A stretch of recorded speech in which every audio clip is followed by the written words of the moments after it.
सिद्धीमध्ये आंदोलन केल्यानंतर अण्णांची राळेगण सिद्धी देशाच्या नकाशावर चमकली।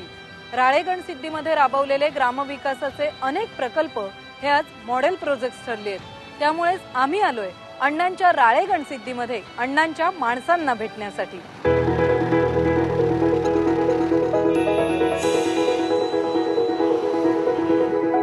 अण्णा राळेगण सिद्धीत असतात तेव्हा अवघं गाव अण्णामय असतं। अण्णांच्या माणसांना भेटण्याआधी राळेगण सिद्धीचा धावता दौरा करण्याची संधी मिळाली ती अण्णा हजारेंसोबतच।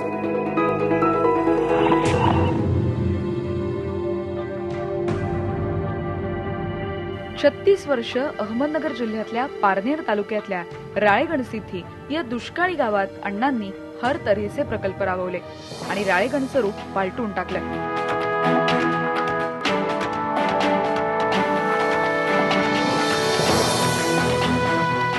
इथल्या सगळ्या विकास कामांची आकडेवारी अण्णांना तोंडपाठ आहे। कोणीतरी लिहून दिलेली आकडेवारी ते वाचून दाखवत नाही, तर गावकऱ्यांसोबत घाम गाळून उभ्या केलेल्या राळेगणचा इतिहास आणि मेहनतीतून बदललेलं वर्तमान ते सांगतात। आता हा बंधारा पाहता, सरकारने हा बंधारा जर करायचं ठरवलं तर 10 लाख रुपयामध्ये एक बंधारा होणार नाही, एवढा मोठा बंधारा आहे। आणि आम्ही लोकांच्या सहकार्यातून फक्त 4 लाख रुपयामध्ये 3 बंधारे बांधले याच्या सहित। अरे या देशामध्ये लोकसहभागातून तुम्ही जर काम केलं असतं हा देश खूप पुढे गेला असता। आणि या गावामध्ये water set development, water management या कामाला जी सुरुवात झाली आणि आज तुम्ही पाहू शकता ज्या गावात 80% लोक उपाशी होते, 6-6 किलोमीटर खडी फोडायला जात होते, हाताला काम नाही, पोटाला भाकरी नाही म्हणून 40 दारूच्या भट्ट्या गावात चाललेल्या होत्या, त्या गावात फक्त वॉटर सेट डेव्हलपमेंटचं काम झालं। आणि ज्या गावात 80% लोक उपाशी होते त्या गावातून भाजीपाला निर्यात झाला। अशा प्रकारचे आम्ही सिमेंट बंधारे 6 बांधलेत, गॅबियन बंधारे 16 बांधलेत, मातीचे नाला बांध 45 बांधलेले आहेत आणि वेस्टलँड जमिनीवरती CCT कंट्रोल स्ट्रेंचेस, गली प्लगिंग, लूज बॉर्डर स्ट्रक्चर हे सर्व डोंगरामध्ये कामं केले।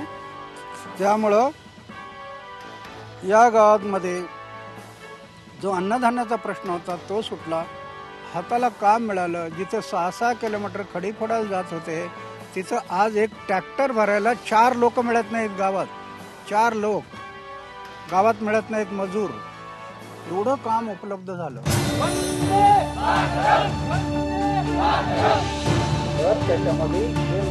अण्णांनी आतापर्यंत सुमारे 12 मोठी आंदोलनं उभी केली। सेना भाजपच्या काळातलं मंत्र्यांविरोधातलं आंदोलन असो की माहितीच्या अधिकारासाठीचं आझाद मैदानातलं आंदोलन असो किंवा अगदी एप्रिल महिन्यातलं दिल्लीतलं आंदोलन असो, अण्णांवर ब्लॅकमेलिंगचे आरोप करणारे असं चित्र उभं करतात की अण्णा फक्त उपोषणच करतात। म्हणूनच अण्णा उपोषण करत नाहीत, आंदोलन करत नाहीत, तेव्हा काय करतात हे पण समजून घेणं महत्वाचं आहे।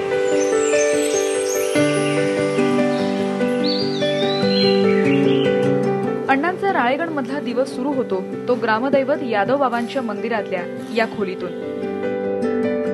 इथेच ते राहतात। अभ्यासाच्या पुस्तकांपासून ते मोजक्या कपड्यांपर्यंत अण्णांचं मोजकं सामान याच खोलीत असतं।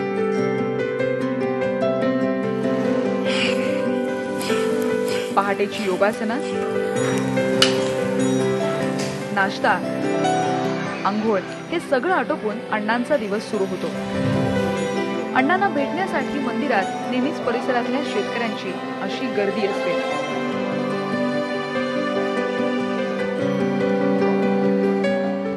16 लोकांचे पैसे अजून राहिले म्हणून आजच मग ते पाण्याची तडजोड करा, तुम्ही आल्यावर राहिलेले लोकांचे पैसे तुम्ही डिपॉझिट ठेवा, त्यांनी भरल्यावर मग तुम्हाला। पाणलोटाच्या प्रश्नावर त्यांच्यासोबत चर्चा केल्यानंतर अण्णांचा राळेगण परिसर दौरा सुरू होतो।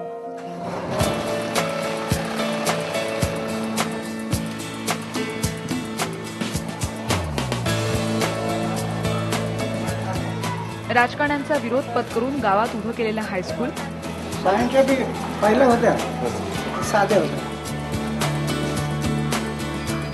हायस्कूल मधली डिजिटल क्लासरूम,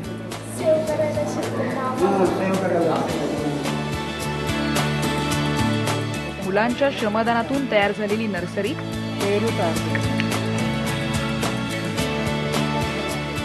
ग्रामस्थांच्या श्रमदानातून विस्तारित होणाऱ्या शाळेचं बांधकाम, पाणलोट प्रकल्पासाठीचं ट्रेनिंग सेंटर. इथे तर अण्णांचा पाहणी दौरा होतोच, पण अगदी मुलांचं हॉस्टेल, स्टोअर रूम, हॉस्टेलचं किचन या सगळ्याची पाहणी सुद्धा अण्णा करतात. मी तरी असा विचार करतो की जसं मी नेहमी बोलतो, मी लग्न केलं नाही पण प्रपंच सुटला का? लहान करायच्या ऐवजी मोठा झाला. ही सगळी मुलं माझीच मुलं आहेत ना, प्रपंच मोठा आहे ना माझा, त्याच्यात पाहिलं पाहिजे. हे आपलं कर्तव्य आहे. हिशोबाची तपासणीही या दौऱ्यामध्ये सुरूच असते. अण्णांची सगळी आशा आहे ती तरुणांवर आणि विद्यार्थ्यांवर. हे आशेचे किरण आहेत.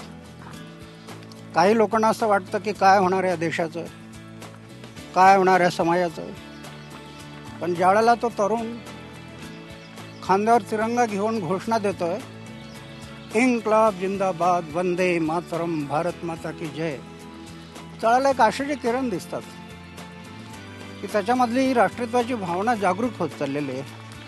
ती अत्यंत महत्त्वाची आहे.